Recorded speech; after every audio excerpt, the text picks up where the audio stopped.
I'm Jennifer Abshire, and I am so lucky today to be on the front porch with Nature Alkebulan. How'd I do on the last name? Did I get it right? Awesome. Okay, great. Awesome. High five. Yeah. We're going to have fun today because we are actually lucky to have Nature in the house talking about Banana Wave. How'd you start this? Well, the idea, was passed down to my family through generations, through my beautiful grandmother, Mama Alkebulan, and she used to serve this to me as a child, me and my brothers. I got a big family. Okay. So we would be in the house, tearing the house up, wrestling, and she said, I got something to fix y'all. She'd go in the kitchen, make this banana drink, and then come out with a sweet potato pie. Oh, you and got a good grandma. that put everybody to sleep, so she knew exactly what she was doing. All right, so congratulations on winning Best of Show at the Veg News. I mean, that's fantastic. Just kind of show. I think that's very impressive. How long have you had the company? We started the company in 2013. Okay. And we named the company Fresh Start Beverage Company because we wanted people in Savannah and other communities to wake up to a fresh start each and every day. That's great. That was our motto. Okay, so let's try it. You want to try it? Yeah, man, I want to try it. All right. This is the world's first ever non-dairy banana milk beverage. Get a good shot. Banana Wave. So it's non-dairy. Why is it the first? It's the first because they have other banana milks that are dairy and they're artificially flavored. But this is the first one made from real bananas. Okay, cool. So with no dairy. All right. So it's lactose-free, gluten-free. It's the only one with vitamin C. That's fantastic. So let me get you a Yeah, taste. that's good. Ladies first. Thank you. Okay, so now you are in Whole Foods, you said, in Florida. Yes, we just got approved for Whole Foods in the whole state of Florida, which is great.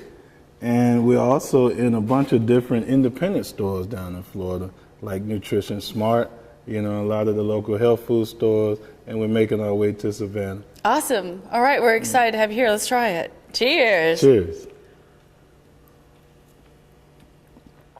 Okay, that's awesome. That's really good. Did it change your life? It might. I'll tell you later.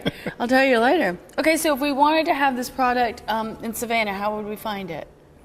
Most people in Georgia right now, unfortunately, they order online, but you do have to go and request banana milk, and Banana Wave is the brand. You got to go and request it in your store. Go tell your store manager, go ask for the buyer. Say, hey, get this in my store. We want this here in Savannah. It's fantastic. It's really delicious. Okay, this is a family business. Family business. So you're an entrepreneur. Yes, my mother and I started the company together. So she was smart. Okay. And so of course, she got her son doing all the work, right? Right. So that's called management. That's it. That's all. So I go out and talk to the people because I'm a people person. And, I like to interact. I like to see the smiles, on people's faces. I like you to go home feeling good. Right. And that's what I'm about. So what have been some of the learning experiences as an entrepreneur that you found from this business? Oh, wow. So many. I could tell you, one was finding investors. That's always the hard part of any business. One was getting organized, making sure we had an organized business plan. So it took me about 3 months, of back and forth and locking myself in a room to complete the business plan. Taking the passion into the product. Taking the passion into the product. You got it. And then once I completed the business plan, I started to enter different business plan competitions. So, and the first one that we won was down in Florida Atlantic University.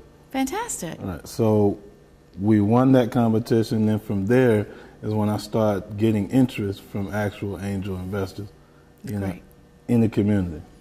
All right, so what kind of feedback did you learn when you did that first competition? Wow. I learned that you need to keep your elevator pitches short and sweet and straight to the point. Your deck should be no more than 10 to 12 slides. You have to really focus and touch on why your product solves a person's problem. How does it benefit? How does it add value to the community, to that person? It's so true. So, I mean, it was a big learning experience. Also, you have to have your marketing plan. You got strategy together for a product. especially food products. With food products, is there a percentage of your investment that you've had to spend on marketing? Yes, a general rule of thumb is about 6 to 8%, and we fell somewhere around there. But being that we really just launched the product commercially in December, this past December, because the first 2 years we were selling locally at different green market, farmers market. Got it. So I was actually going in the lab, in the kitchen, commercial kitchen, and creating banana milk. That's great. And serving it to the people. So where do you manufacture? We manufacture in California right now. Okay, very good. Very healthy state. All right, so we're happy to have you here at the Creative Coast. Where's your market? Where do you hope to go from Florida to here? Are you nationwide? Are you online? Yes, we do have nationwide distribution through pretty much the top 1 and 2 distributors in the natural channel. And that's like the Whole Food stores, right, the fresh markets, places like that. So we are focusing on Florida, definitely in the southeast region because that's our backyard. Sure. Florida, Georgia, sure, Mississippi. But we also are going to hit the metropolitan, California, New York, Chicago. Once you pretty much penetrate those areas, the rest of the country will follow. All right, so tell me the benefits of the Banana Wave product. Like, how is that going to benefit? If I walked in and I just saw this product, how am I going to use it? In the morning, like with a smoothie, am I going to, what am I going to do? Absolutely. Well, banana milk is like the gold standard. Think of the gold standard of non-dairy milks. We created our own category. So, because banana milk is in a lane by itself. Gotcha. So it's a banana-based beverage with flaxseed, sunflower seed, gluten-free oats, and non-GMO organic edamame for protein. So it actually transfers from just a regular non-dairy milk where you can just use it on your cereal, oatmeal, bake with it, cook with it, but now it turns into functional food so you can use it if you're an athlete. Perfect. Right, and it's the only non-dairy milk with vitamin C on the market. It's delicious. Thank you very much. Well, we're really glad to have you here. And again, we have nature here with Banana Wave milk, and I hope that we see you everywhere really soon. This is people are gonna love this because they can replace the banana now with a liquid banana in their smoothies and shakes. So they go crazy over it, and babies absolutely love it. Oh, I would think mothers would think this is fantastic. So I would love to come to the foundry and do a sampling for you guys, show you how we set up in the store, and we go bananas when we go. We have banana costumes and fun. All type of fun. All right, well, great. Well, listen, thank you so much. Come back to 1 Million Cups and present for us. That would be fantastic. I would love to. Again, on the front porch with nature. Thank you.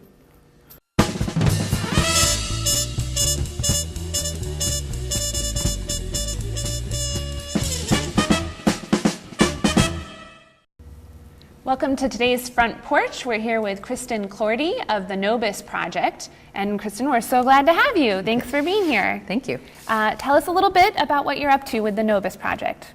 So Novus Project has been around since 2008, and we are excited to be launching a couple of new projects. Oh, wonderful. We have a think tank that we are getting ready for this June, where we're bringing educators from all over the United States, as well as academics, some scholars in different areas, and then community partners as well, to think about what tools could we use to develop our toolbox to help educators teach about global citizenship in the classroom.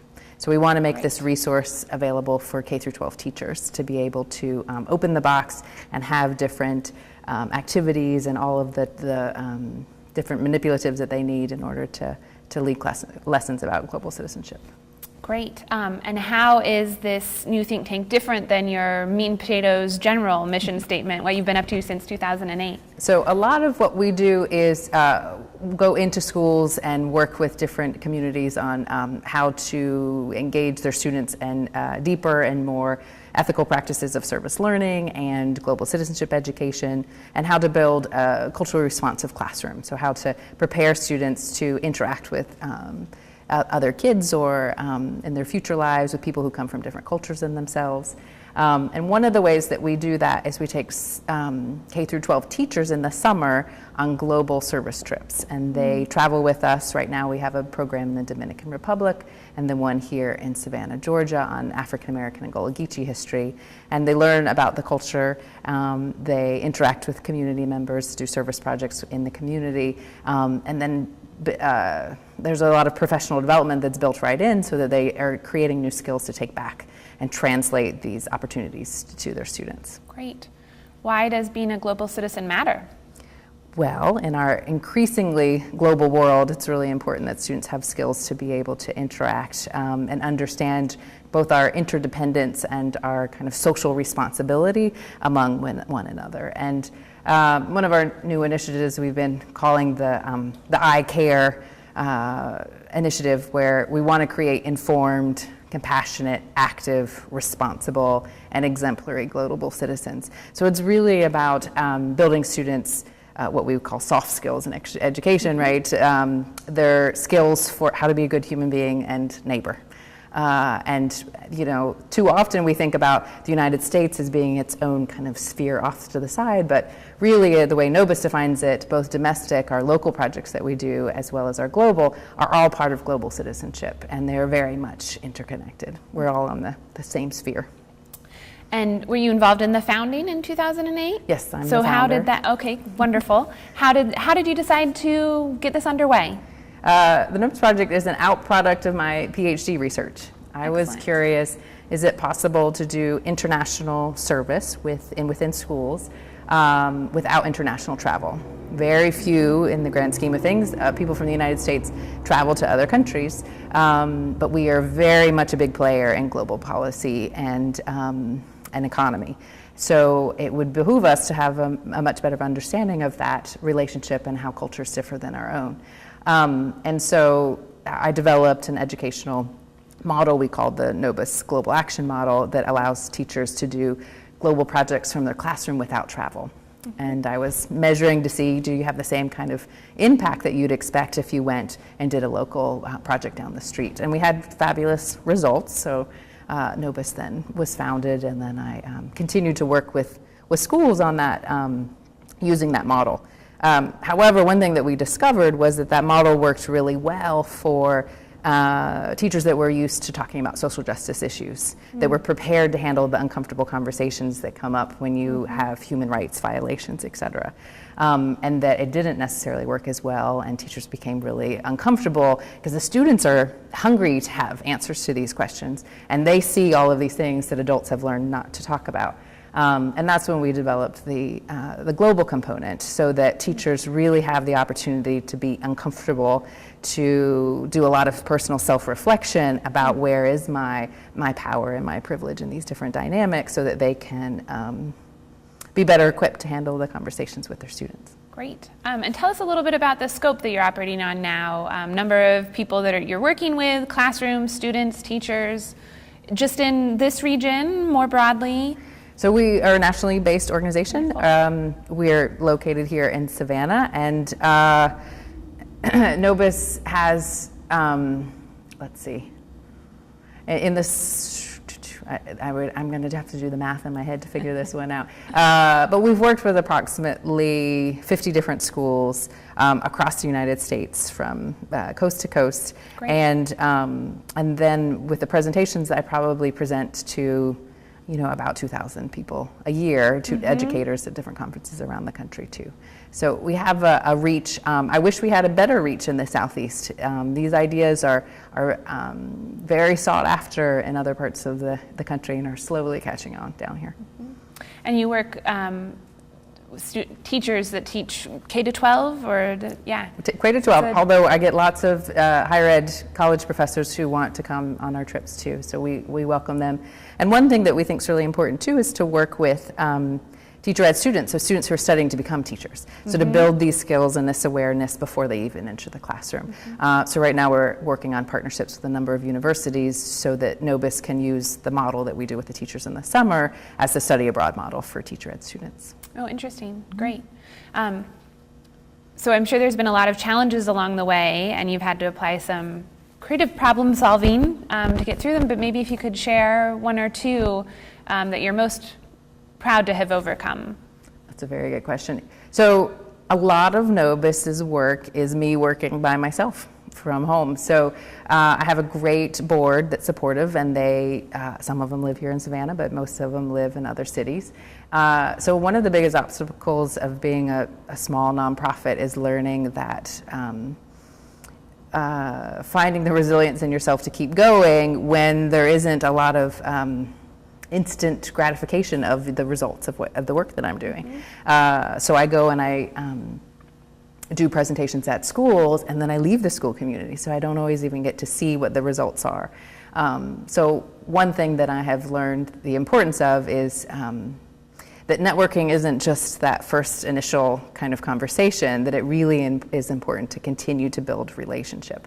So in the schools where I have been able to go back and see, we've been able to go so much deeper in our work, and then I get the wonderful gratification of kind of seeing where Nobis needs to tweak our models and continue to expand. Sure. And what's been the best advice that you've gotten along the way, founding something and moving it forward? And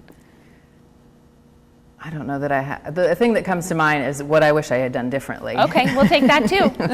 And I'm a very ambitious, if I say I'm going to do it, it gets done kind of person. And I really should have worked for a nonprofit first and figured out how it all went down rather than kind of making mistakes continually as I went along. So if I had worked for someone in something similar and learned the good and the bad of how to run the business, it would have saved me a lot of time. What's one of the things that surprised you along the way in learning all of what you've learned? I have been surprised by the range of what happens in K through 12. So I'm in schools all over the country, and it is quite phenomenal, the discrepancy between the quality of education that's offered from both private and public schools around the country. And the regional differences too about how people both communicate when talking about uncomfortable ideas. And I grew up in North Carolina, so growing up in the South, I'm very kind of familiar, but my parents are from up north, so I have the ability to kind of understand a northern fast talking and very direct kind of language. And so that's been something that's particularly interesting to recognize, is that those cultural differences that I'm usually giving a model of by traveling internationally happen in quite dramatic ways from state to state in the US. And so you're nationally, internationally operating, but you're located here along the Creative Coast. So what about the area attracts you to operate from here? Well, there's a couple of different reasons. One is I'm married to an artist, and Savannah is a great place to be for the arts community, and that I am an alumni of Savannah College of Art and Design. That the arts was a big piece of the PhD work of looking at how artists use art to instigate social change, and using those principles and then bringing them into the classroom. So I am always thrilled to be around kind of the creativity that being an arts community thrives on. I particularly am interested in being in the South of the United States too. I think that there is a legacy here that is often misunderstood by different parts of the country, and a richness of culture that I haven't experienced anywhere else. So that feels like a good place to be. Lovely. Well, what else have we not touched on that you'd like to talk about? I think that something else about kind of the being in Savannah, the amazing experience of trying to put together our African American Gullah Geechee experience, of learning all of this history and rich culture that I walk past every day when I'm downtown, and being able to listen to stories from different community members has been a really rich and eye-opening experience. And I wish that more of us kind of played tourist in that way, to think about the other parts of Savannah's history that we don't usually talk about. Sure. Great. Well, thank you so much for being here, your time today, everything that you're working on. We appreciate hearing about it and are glad to have you here talking to us Thank about you. it. I Wonderful. appreciate it. Thanks so much.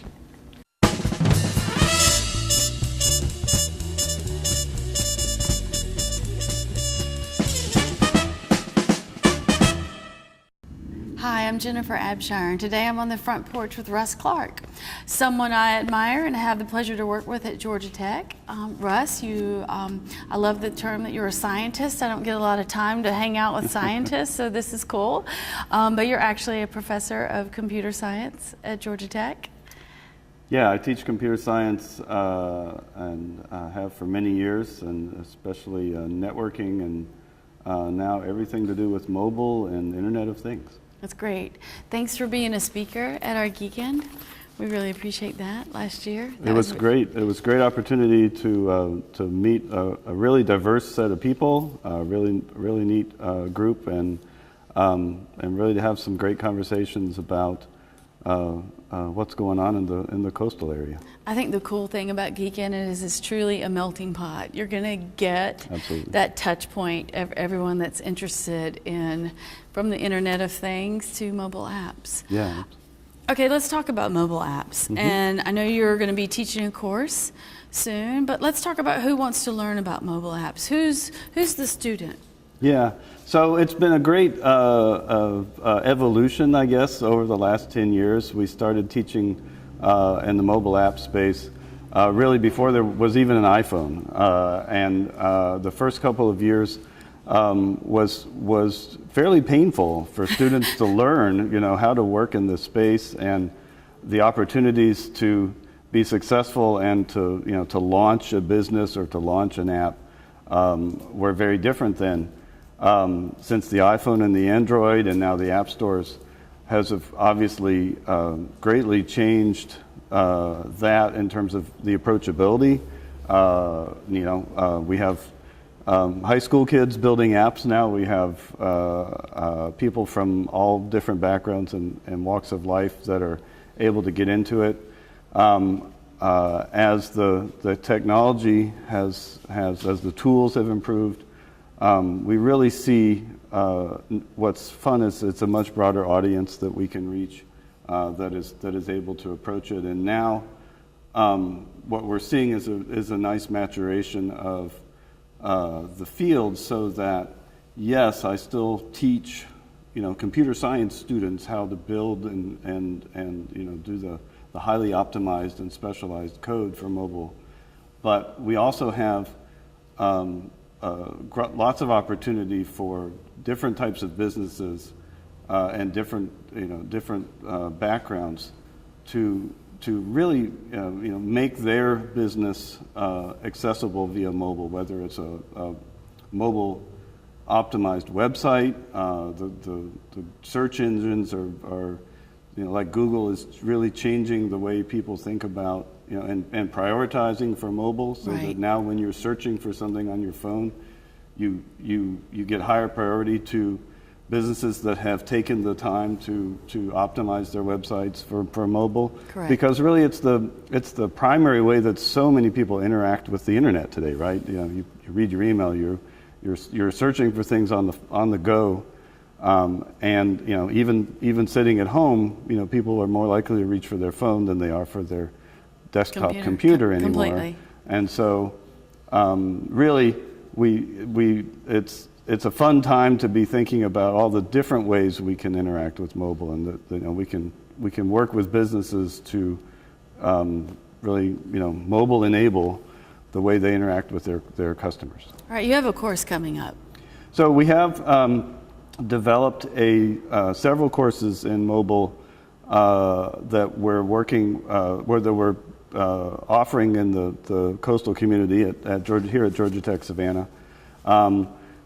We have the traditional development courses, hands-on building an app, but we also have some workshops we're doing, as well as some 2-day courses that are really focused on that, not a traditional technical audience, so not a programmer, but people who are ready to learn more about how mobile can work for their business, how it can really, what are the different ways that you can get involved in mobile, what's it cost.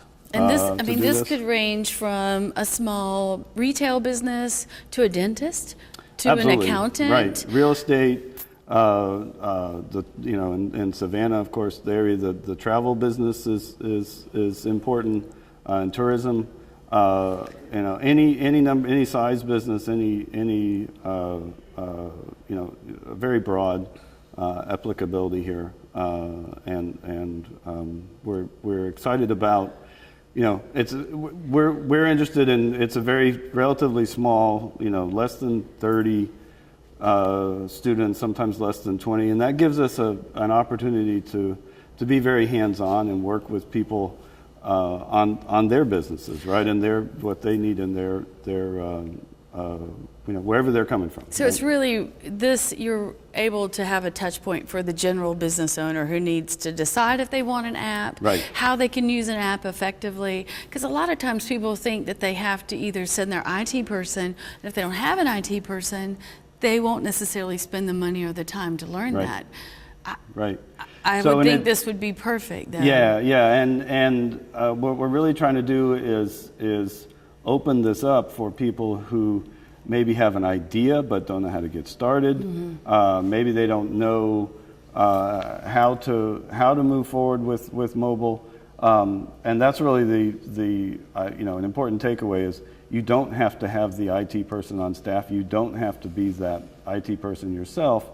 We've got lots of ways we can help make that possible for you and your business, and it's a fun and exciting time to be working in the space. Right? It's so much more approachable than it used to be. I think it's so exciting right now that Georgia Tech has really made a commitment to Savannah and now has a campus that's focused completely on professional education. Absolutely. Can you just talk a little bit about the variety of classes that you're offering the lifelong learner? So I'm very involved in the mobile and Internet of Things and looking at smart cities and working with the cities in the area and the various municipalities to bring that some of those technology opportunities. The campus more broadly, we have a really nice mix of leadership courses, of working with logistics, obviously the port being an important part, and transportation and logistics being an important part of the community. Also, we see those as very important ways to serve the area and to be more involved in the coastal community. That's great. We need you here. Thank you. It's great to be here. Thank you. Again, we're on the front porch with Russ Clark with Georgia Tech Savannah Professional Education. Thanks for being here.